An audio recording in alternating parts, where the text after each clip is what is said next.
Hello students, in the previous video lecture, we looked at the paging concept. I hope the paging concept is clear to everybody. This video lecture will be continuation of the paging concept. We'll be looking at what are page tables, how are they implemented in the system. We'll look at one important concept known as TLB, Translation Look Aside Buffer, which is very important from your exam perspective. Along with that, we'll see how protection is provided in a paging environment, and finally, we'll be looking at shared pages. I hope you all follow this video. First, let us look at how the page tables are stored, and the specific implementations is what we'll see later. The most simple approach for the operating system is they have one page table for one process. That means one process is made up of multiple pages. All those pages need to have an entry in the page table. And this page table address is being kept in the PCB through a register. So every process control block will have one register which will hold the address of the page table. So that makes it very easy. Whenever I'm swapping the process in and out of the memory, all I have to do is get the address of this page table, and it will be very easy to convert logical address to a physical address, or to convert or to get the exact frame number and get the contents of it. This is the general implementation that I'm talking about. When we talk about specificity, then how exactly we are doing it, or how exactly we are implementing is what we'll see. So page table can be implemented as a set of dedicated registers. So registers, as we know, are high speed memory storage devices. They are very expensive and they are very limited in number. So when I'm implementing the page table in the form of registers, it becomes very easy. As we are loading all the registers when we are swapping in and swapping out of the processes, the page table will also get reloaded whenever we are swapping in and swapping out of the processes. So if I'm having or if I'm implementing the page table with the help of registers, it's very feasible only when the process is of smaller size. As I told you that registers are limited in number and they are expensive. You cannot expect me to store like 1,000 pages because that many registers are not available. So when you are having a bigger process which needs more number of pages, and every page requires an entry in the page table, registers are not a feasible solution. So if I have bigger processes or bigger page sizes and bigger number of pages, large number of pages, that time we go for a solution that is page table based register. So what is this technology? In this, the page table is stored in the main memory, and this base register will hold the address to the page table. So when I'm looking for, or when I'm exactly looking for a page table, I have to just first search this page table based register. Then with this, I'll get to know the address, and once I get to know the address, I'll get to know the frame values and then fetch it. But this process is very time consuming. Although it is easy, it is very time consuming because you have to almost spend twice the time that you had to do in the registers. First you had to look, first here you have to locate the page table, then get the contents of the frames. So this takes almost double the time. So this shortcoming of PTBR, that is page table based register, can be overcome by the translation look aside buffer. So what is translation look aside buffer? We'll look in the next slide. To fasten up the process of memory fetch, we have the translation look aside buffer. As you all can see in the diagram, this is the TLB. In the previous paging concept, when I was explaining you all, this TLB was not existing. We had the page table. From the page number, I would get the page table. From the page table, I would add the offset and get the frame value or exact frame number and then the frame value. But now I have this concept of TLB, that is translation look aside buffer. So translation look aside buffer is a high speed cache that has been added between your page table and the CPU. So why it is required or how does it work is what we'll see. So in the previous case, there was some time that was wasted because seeing the page number, I had to look up in the page table. From the page table, I had to take the frame number, add it with the offset, and then I would get the exact location. But this was time consuming. And some pages which were again and again required had to again go to the page table. So to avoid this, this cache is being allocated. I hope everybody is familiar with the concept of cache. What is cache? The memory which you are going to require again and again is being kept in cache so that there is no time wasted to access the same main memory again and again. So similarly, this TLB is a subset of the page table. Whichever pages I'm going to use more frequently or which I have high probability of getting used, those are kept in this TLB. So now when I'm looking for some address, the CPU will generate the logical address, and this page which I'm looking for will be first looked up in the TLB. That means whatever page I want, first I look up in the TLB. If I find it, then it is called as TLB hit. If I find the page number, then the following frame number is added here. If I do not find it here, then I go to the page table. If I find it here, I'll never go to the page table and it will be called as a TLB miss. I go to the page table only when that entry is not there. And again, what is the advantage? Simultaneously, I'll match all the page numbers. It is not a serial matching as in the page table. In page table, what happens is this page number will be again checked simultaneously. Every page number I'm comparing in the page table, but that is not there in the TLB. Parallelly, all the page numbers that are existing in the TLB will be compared with this page. If it is found, then the corresponding frame number will be sent. If not, it will be sent as a TLB miss. So it acts as a faster way or a shortcut way to look for the frame numbers. Then what happens if this TLB is full? If the page table is full and whatever page I am looking for is not there, then I call it as a TLB miss. Then whatever the frame number we are going to get will be through the page table. In this case, whatever is the recently used page values, that will get updated in the TLB. One of the page table entry will be removed and the previous miss which had occurred, that will get updated into the TLB. Again, there are various ways of replacing the TLB values. It may go from the least recently used, that means the one which I have used recently, to again randomly picking up the page table entries and removing them. It can be any technique that we are applying.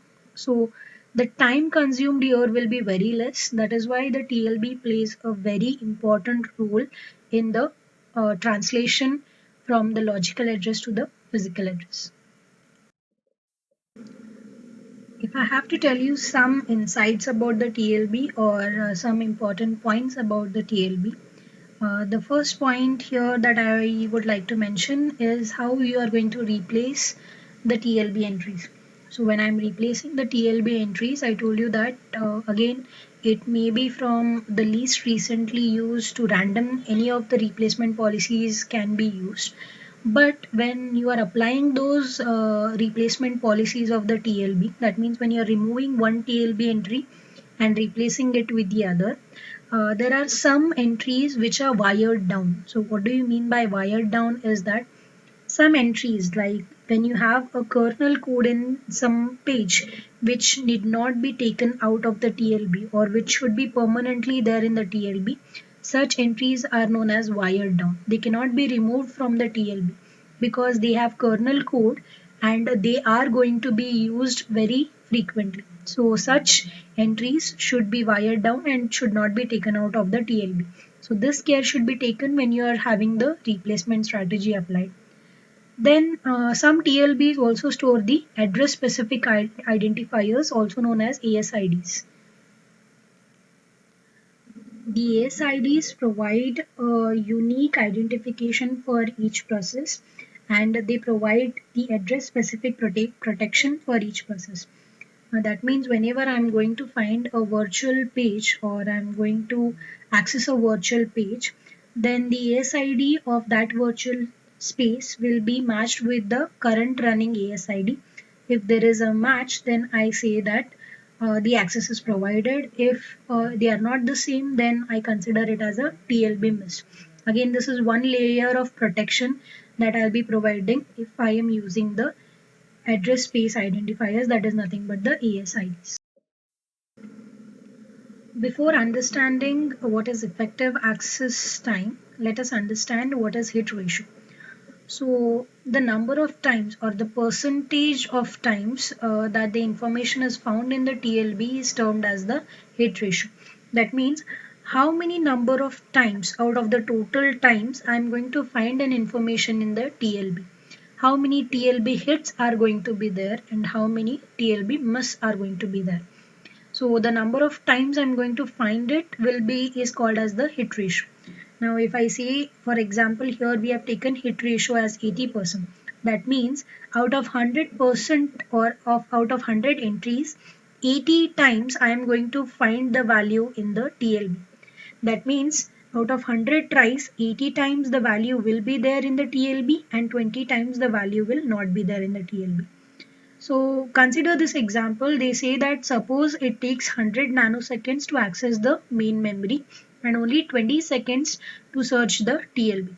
So what does this access to the main memory means? The access to the main memory is nothing but the value from the frames that you're going to fetch. So the access to the main memory, if it takes 100 seconds and 20 seconds to search the TLB. So a TLB, it takes 120 seconds. 20 seconds to search it, 100 seconds to fetch it. So when you're having a TLB hit, so it just requires 120 nanoseconds. And if you're having a TLB miss, they say that it requires 220 seconds. How this 220 seconds? First 20 seconds will be to look up to in the TLB. That means you have to look in the TLB, then you will realize that it is the TLB miss. Then you need 100 seconds to convert or to fetch the frame values. That means to convert the page number to the frame number. And then again you will need 100 more seconds to get the exact values. So another 100 seconds are wasted here when you have a TLB miss to convert from the page number to the frame number. Here you are not doing it because in the TLB already the frame numbers are provided. So the time taken will be less here and the time taken here will be more.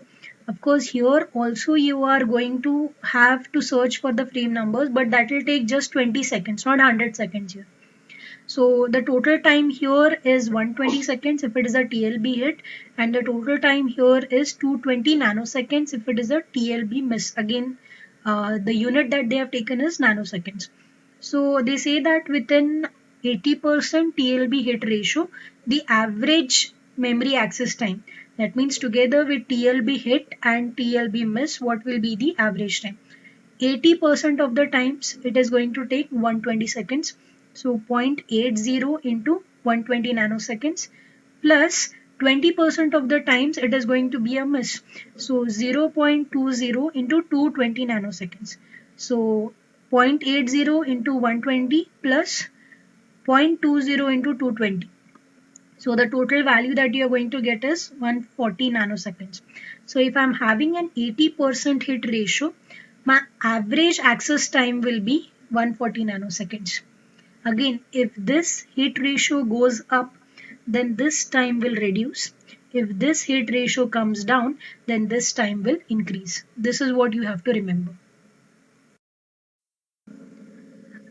Memory protection in paging environment can be provided with the help of protection bits. So one bit can be used or can be attached to every frame, which is again been included in the page table, and this bit will tell whether a particular frame is accessible or inaccessible, whether it is a read only or whether it is a read write. So one bit we can define which can say whether it is a read only file or read only page or a read write page. So if that access permission is set to read only, then any process or any changes being trying to made to that page of that process will be considered as invalid. So the same concept is being expanded to the valid invalid bit. Again, this is a protection bit that has been added to every frame in the page table. So again, this valid and invalid is useful so that whenever I'm accessing some page table, I told you all that one page table is being kept for one process. Now, in this example, what they have taken, there are n number of frames that are available, but there are six pages that are valid. That means this process that is getting executed, it is having 6 pages from 0 to 5. So if you'll see here from 0 to 5, there is a mapping from the page to the frame. That is, this page number is mapped to this frame and the valid bit is set to V. That means whatever the page that I am going to access is a valid page of this process. Whereas page number 6 and 7, which belong to some other process, are set to frame number 0 and they are given the values as I. That means the access to these files under this page table is considered as invalid. So this acts as a protection. When one process is getting executed, it should not make changes to the values of other pages which belong to other processes. So this again is provided by the valid invalid bit. This is one method of providing protection. Again, many such bits can be included. One such bit that we spoke about was valid invalid bit. There can also be a bit that will tell whether the file is read only, read write, or execute only. So all these things can be added under the protection section. The final concept that we'll be looking at in this video lecture is the concept of shared pages.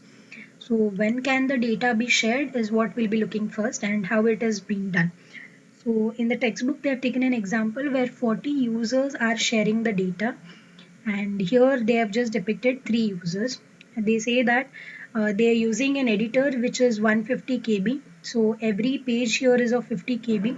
So they are using the same editor whereas the data is different. So first let us understand what is reentrant or pure code. The code that does not change during the execution is a reentrant code or a pure code. So here in this case they are considering the editor to be the reentrant code or the pure code. That means every process or every user is using the same editor whereas the data is changing. So if you look at the page table mapping, ED1 is mapped to page frame 3, ED2 is mapped to frame 4, and ED3 is mapped to frame 6. So 3 is ED1, 4 is ED2, and 6 is ED3. The same mapping is used by the other processes also. That means the ED1 and ED2 and ED3, that is the 3 pages for the editor, are kept in the sharing mode, whereas the data which is specific to every process is kept in the non-sharing mode. What is the usage of keeping the pages in the shared mode? The data that you are going to require will be less. Now, since these 3 pages are constant, so considering 50, 50 and 50, only 150 KB of data will be in the memory. Instead of having 3 copies for every process, I am going to keep a single copy. If I consider 40 processes also, all the 40 processes will be using the same 150 KB, which is a great benefit when you talk in terms of memory management. So shared pages can be very much beneficial when you look at, the only thing is you need to have some code which is in the reentrant form or the pure form. Only then shared pages concept is possible. If there is nothing to be shared among the processes, then this system cannot be implemented. In this video, we saw the basic implementation of page table. We looked at what is TLB. Then we saw how protection is provided in a paging environment. And finally, we saw shared pages. If you are having any doubts, any part that you have not understood, please feel free to ask. You all can comment in the comment section, or you all can text me personally and I'll try to solve the doubts. Thank you.